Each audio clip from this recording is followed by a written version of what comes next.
What's popping? You're tuned into the DFC YouTube channel in association with SC Dons as always. And right now, this is not the red corner, nor is it the blue corner. It is the Gully corner, presented by myself, D Gully. Now, as you know, when we have DFC cards approaching, I sit down with the fighters from the biggest bouts on the card, and this time is no different. We've got DFC 4 coming up. May the 4th be with you.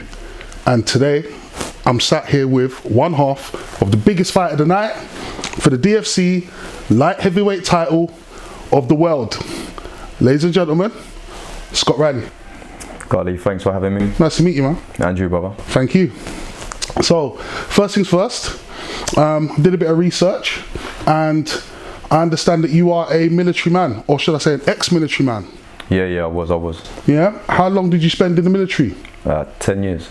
Yeah? Did you pick up boxing whilst you were in the military, is it? No. So I did about 2 years of amateur boxing before I was in the army. Right. I literally only started amateur boxing because a girlfriend I had at the time, her dad was a coach.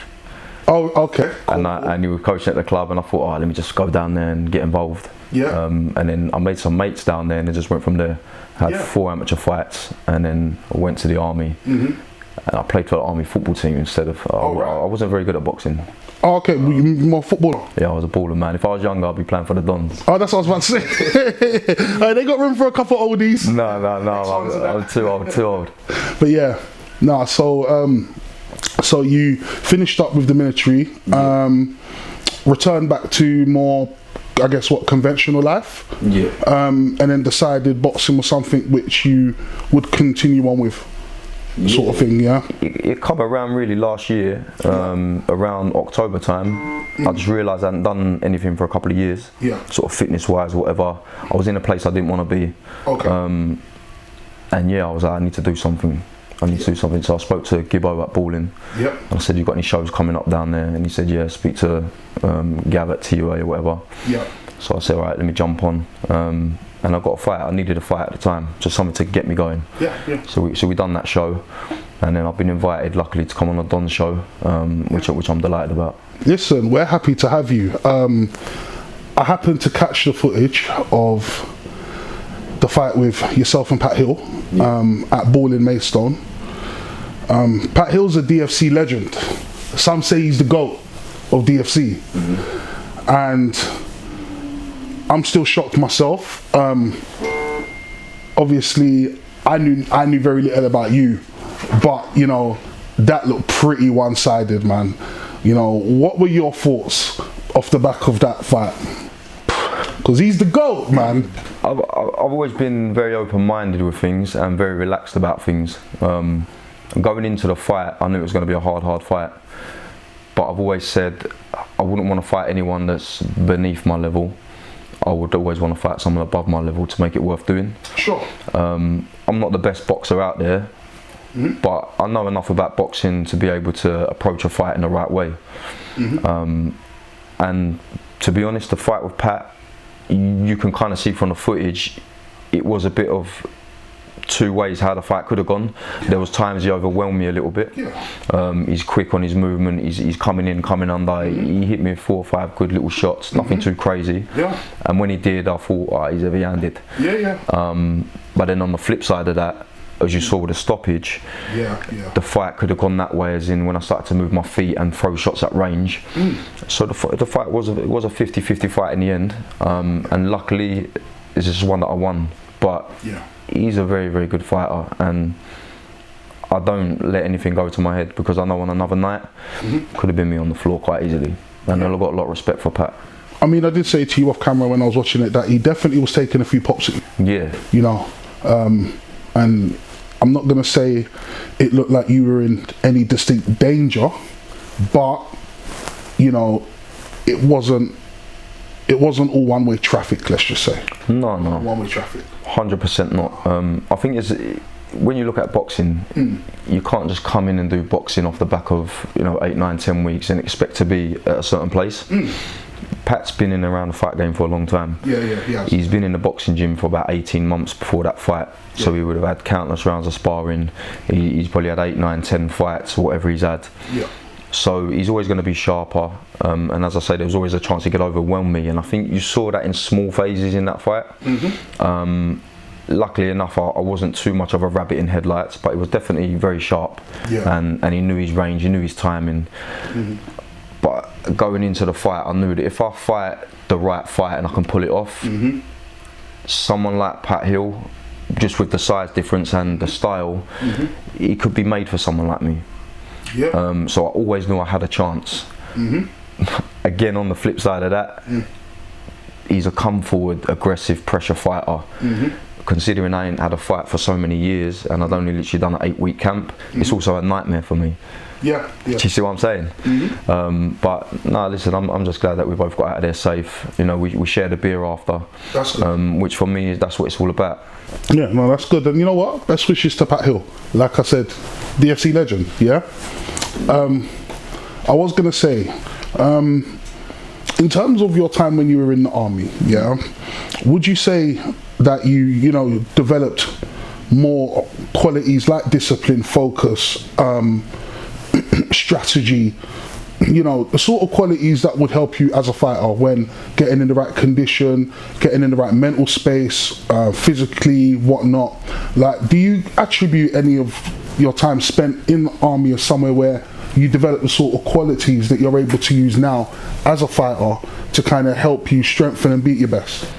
Yeah, I think the good thing about the military is it can take anyone from any walk of life, put you in the military for a certain amount of time, and put you at the other end with skills that you can take anywhere.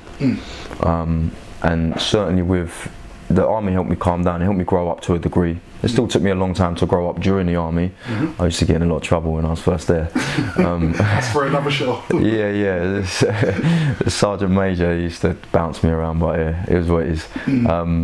But yeah, definitely, especially with the sort of fitness side of things and knowing when to knuckle down, how to knuckle down. I wasn't always at my best in the army, but when I was a good soldier and I had all those good skills like resilience, physical attributes, and those are certainly the last 8, 9, 10 weeks preparing for this fight. They're helping me along the way. Sure. Just in terms of in life in general, tell me a bit about what you've been up to since. I understand you've got a business running. You know, how things been, you know, generally? Yeah, things have been alright. Like, to be honest, yeah, life is just a very up and down, like anyone. You know, all you can do is get up every day and keep fighting on. Some days you find yourself up here, everything in business is flying, relationships with your mates are flying. Of course. And then the next day it's like, oh, you've got problems, you got this, you got that. There's whatever going on. You might lose a business client or whatever. Me personally, I just try to get up every day and try to be as positive as I can, and look after the people around me as best I can. The small circle that I have got. You know, I've got 4 or 5 very good friends, people I call brothers.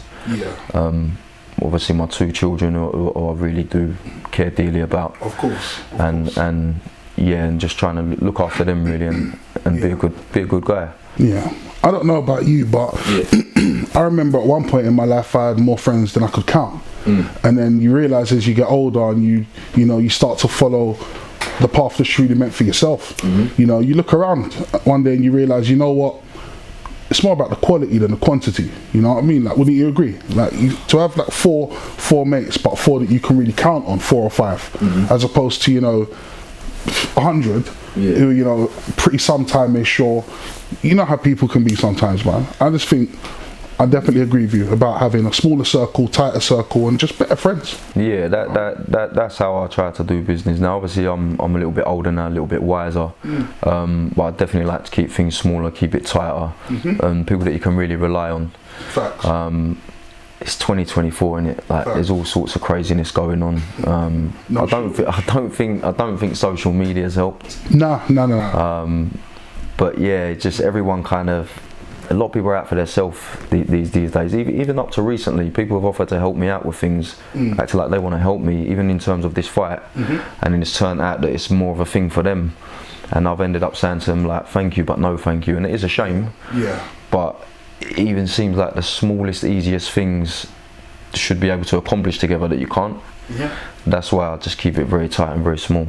See, interesting, you know, because obviously I think we all know that at the highest level of boxing, you know, there's always been that sort of thing, and there's always been, you know, characters, some are really well known, who, you know, have been able to make a career out of selling dreams to fighters, essentially.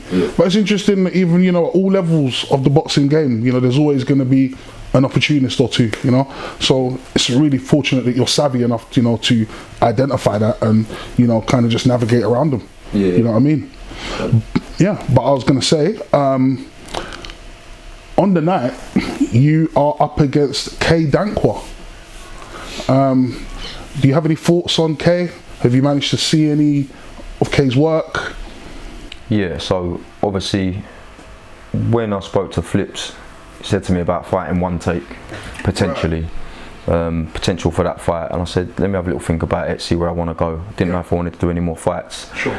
But the last fight with Pat, it was so good for me on a personal level, like just the fitness, being on a positive pathway. I was like, you know what, yeah, we'll look at that fight. And then obviously one take was going to do his thing. Good luck to him as well. And then now we're up against K. The first thing I said to Flips is, look, just send me a little video. How many fights has he had? And then we'll go from there. Because unlicensed shows over the years, you get a lot of unfair fights. I've got a lot of respect for the sport of boxing, and you don't play around with it. So I said to Flips, as long as there's not a massive golfing class, I'll fight anyone. It don't bother me. As long as it's not a dangerous golfing class, you know what I mean? I'll fight someone 1 or 2 levels above me, no problem. If he's had 8, 9, 10 fights, but I think I can hold it in there with him, then we'll have it. And that's what I saw in K. He looks like a good fighter, looks like a strong enough guy.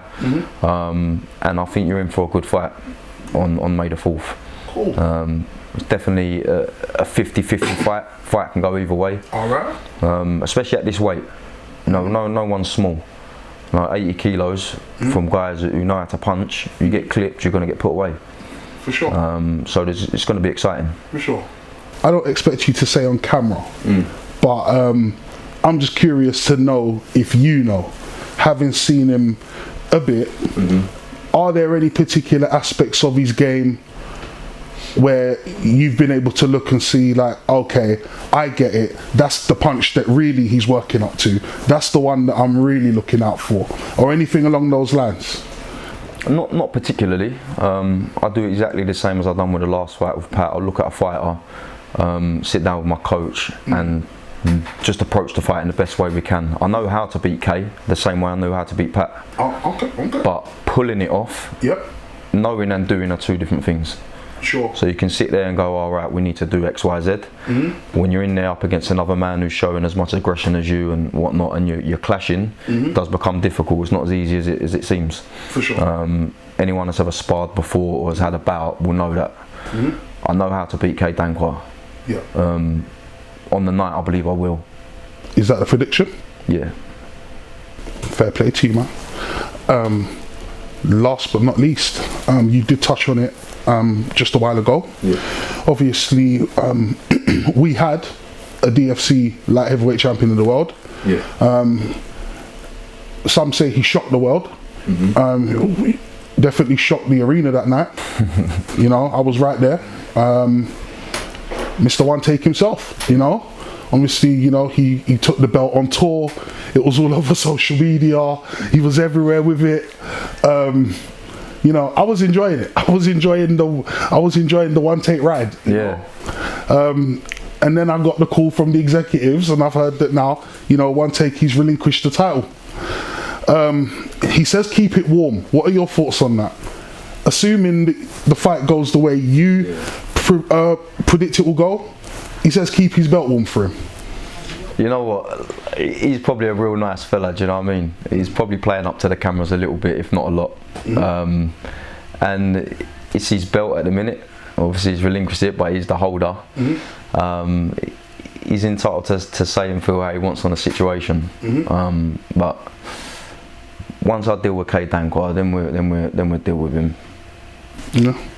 Cool. Well, listen, I personally look forward to seeing you in action at DFC 4. It's been a pleasure to meet you, pleasure speaking with you. Ladies and gentlemen, Scott Reilly, DFC 4, may the 4th be with you. Cheers, brother. All good, man.